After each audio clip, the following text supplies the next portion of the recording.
When it comes to your shower routine, Irish Spring knows that what matters most is feeling refreshed. Its crisp, fresh, unmistakable scent zings your brain, awakening your senses, so you emerge from the shower ready to take on the day. And smell great while you're doing it. Irish Spring Body Wash and Bar Soap. Fresh, green, Irish. Shop now at Walmart. This episode is brought to you by Allstate. Allstate wants to remind fans that mayhem is everywhere, like at your pregame barbecue. While you prep your meats, that grease trap you forgot to empty is prepping to smoke your porch, garage, and the car inside. And without the right home and auto insurance coverage, the cost to repair this could eat up your savings. So bundle home and auto with Allstate to save and get protected from mayhem like this. Bundled savings vary and are not available in every state. Coverage is subject to policy terms and conditions. Hop, hop, hooray! Nordstrom Rack's got sweet deals on everything Easter, which is Sunday, March 31st. Get to Nordstrom Rack now and save on Kate Spade New York, Too Faced, Steve Madden, Calvin Klein, and more from just $30. Score great brands and great prices on Easter looks for everyone. Plus, spring decor, gifts, and all kinds of deliciousness. Rack up the deals today at your Nordstrom Rack store. What will you find?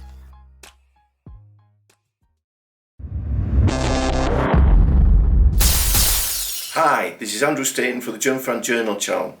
I want to talk about today about a Bruce Lee pilgrimage I made many years ago. Not many people have made this pilgrimage because it costs quite a lot of money and now it's not even attainable. I'm talking about the pilgrimage to Hong Kong and then to one special place. That special place is Golden Harvest Studios. Golden Harvest Studios was not the easiest place to get to, but they were quite accommodating. I got there in Hong Kong in about 1981, and in 81 you could get the telephone number for Golden Harvest Studios and you could ring them for free and they would answer, but you needed the top guy to talk to. And lucky for me, I spoke to the top guy, who was at the time Russell Cawthorne. Every day I spoke to Russell Cawthorne just about on the phone, and I said, is it possible for me to come and visit the Golden Harvest Studios? He said, yes. He said, but I'll have to find some accommodation. Every day I rung up. He said, just ring me tomorrow. Just ring me tomorrow. It got to be the last Saturday I was in Hong Kong. And it was the Friday of that Saturday. I said to Russell, I said, I'm going to be leaving soon. He said, oh, okay, you're coming tomorrow. I said, oh, wow. He said, have you got somebody to come with you so that you get there okay? I said, yeah. He says, you know we're up on Diamond Hill? I said, yeah. That's great. So I took Johnny Lau, who I was staying with, and we went all the way in a taxi up to Golden Harvest Studios. This was the first time I'd been to Golden Harvest Studios. When I got there, they just let us in. We went up to the door. They said, oh yes, welcome, come in. And there was a guy there called H.E. Chu. I got a picture of H.E. Chu, very small guy, and he said he'd been in charge of the Daily Star, or the Hong Kong Daily Star, which he said had done many articles on Bruce Lee when he'd been a journalist there. I said, that's fine.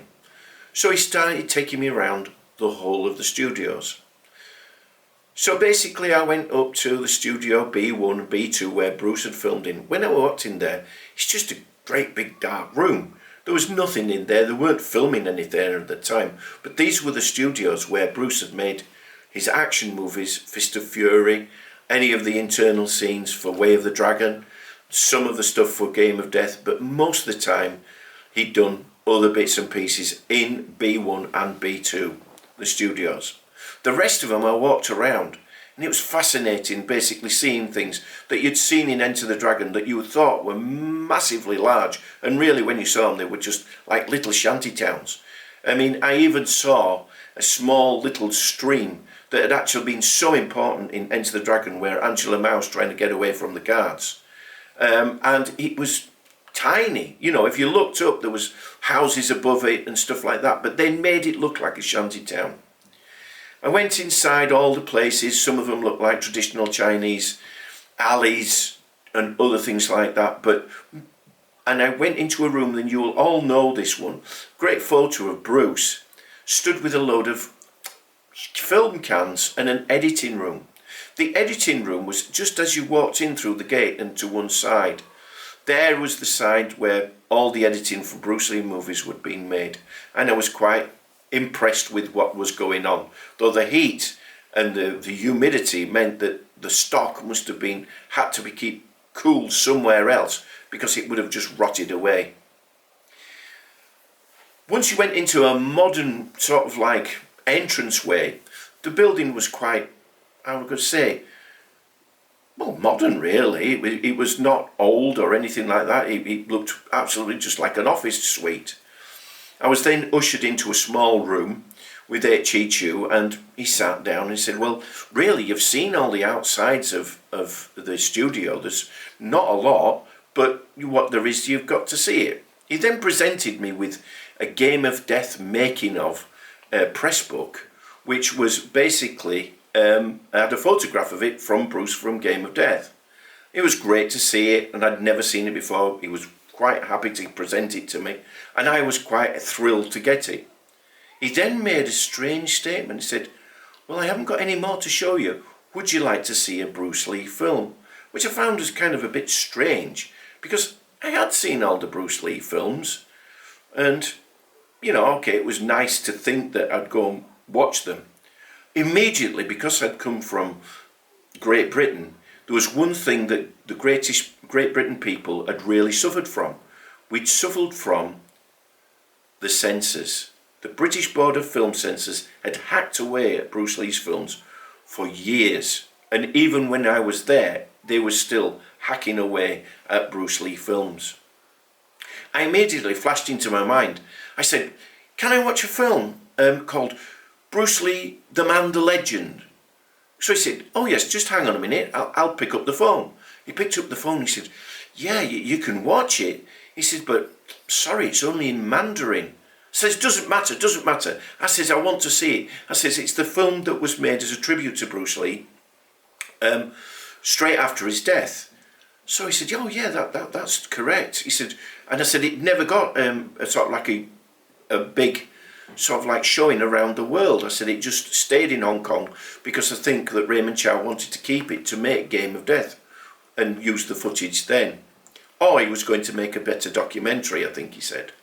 So he said, yeah, that's fine. He said, but this is the original Bruce Lee, the Man, the Legend.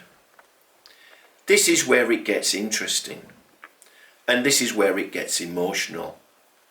Underneath, I went down some steps, and underneath was the rushes or the viewing room for the films. So H.E. Chu took me and Johnny Lau into this room, and he said, will you sit in this chair? And would Johnny sit in this chair? Would you like tea and coffee? Or would you like tea and coffee and would you like biscuits? I said, oh, that'd be very nice, tea, coffee, biscuits. What could you want? Bruce Lee film, tea, coffee and biscuits. So I said, yes, please. But there was more special to come. H.E. Chu looked at me and he said, you know where you sat, don't you? I said, I haven't got a clue. He said, I'm in this little viewing room. He said, no, you're sat in the seat where Bruce Lee watched the rushes from all his movies. And Johnny sat in the seat where Raymond Chow sat next to him to actually converse about what the filming had gone the day before. At this, it made it more and more special. I was absolutely in my element. Then, of course, the tears rolled into my eyes. You might say I'm over emotional, but no, you wouldn't have been. Because if you had been in England or the British Isles at that time, you'd have really known why I was over the moon about what I was seeing.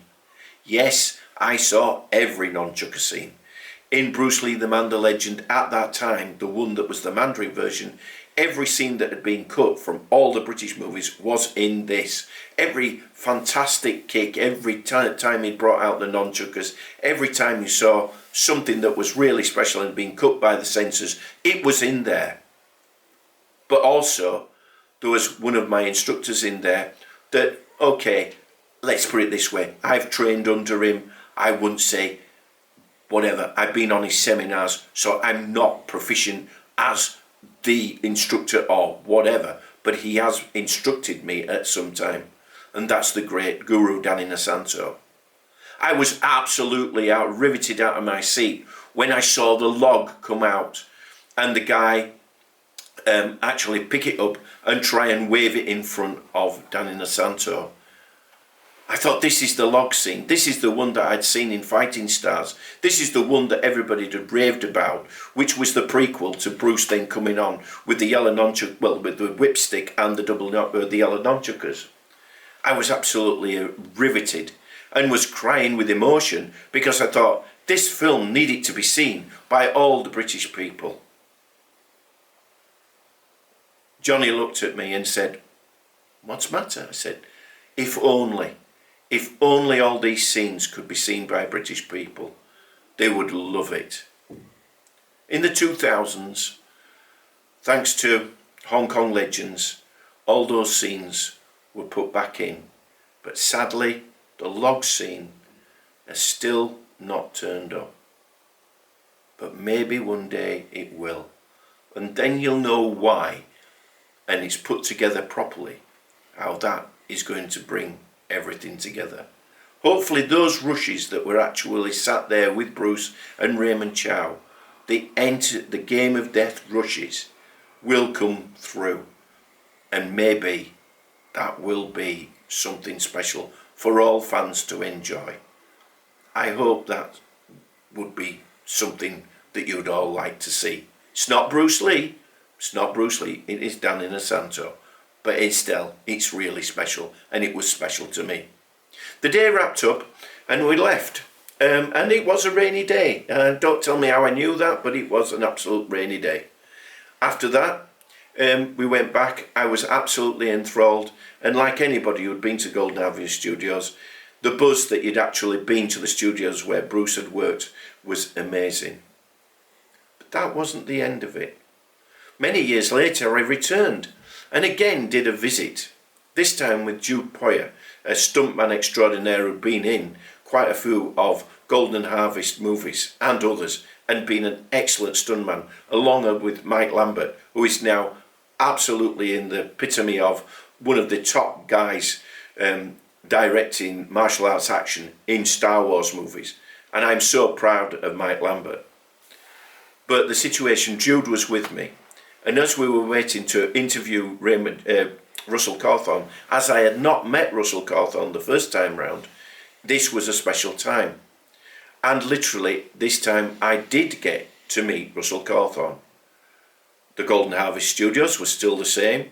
It was still had the same feel about it, and they were still making fantastic movies for martial arts people who love martial arts movies. But one thing was a little bit more special. Every time I go there, there was that little bit. Jude was not happy with me, I will admit, but I couldn't resist. I am sorry. Who should but walk through the door of Golden Harvest when I was sat there waiting to interview Russell Cawthorne, but Jackie Chan. I went up to Jackie, and as the thing when you're always starstruck, you go, "Oh, Jackie, I love your movies." And then Jude looked at me and goes, "Don't act like the fan." But I couldn't help it. This was a guy that had actually been with Bruce Lee in 2 of his movies and had made a fantastic sort of like range of movies throughout his career and done so many reviews for Jackie. I was over the moon. So my second time at Golden Harvest Studios, plus a fantastic interview with Russell Cawthorne, was amazing. Golden Harvest Studios now doesn't exist, but there is still footage somewhere. Maybe you'll see it, and sometime you may realise how wonderful that little place was. It wasn't very big, but it was the heart of Hong Kong, and it was the place that Bruce Lee made the ultimate martial art movies. I leave you with that thought. Thank you.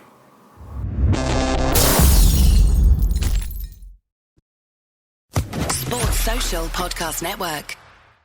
Hey guys, it is Ryan. I'm not sure if you know this about me, but I'm a bit of a fun fanatic when I can. I like to work, but I like fun too. It's a thing. And now the truth is out there. I can tell you about my favorite place to have fun. Chumba Casino. They have hundreds of social casino style games to choose from with new games released each week. You can play for free anytime, anywhere. And each day brings a new chance to collect daily bonuses. So join me in the fun. Sign up now at ChumbaCasino.com. No purchase necessary. VGW Group. Void where prohibited by law. See terms and conditions. 18+.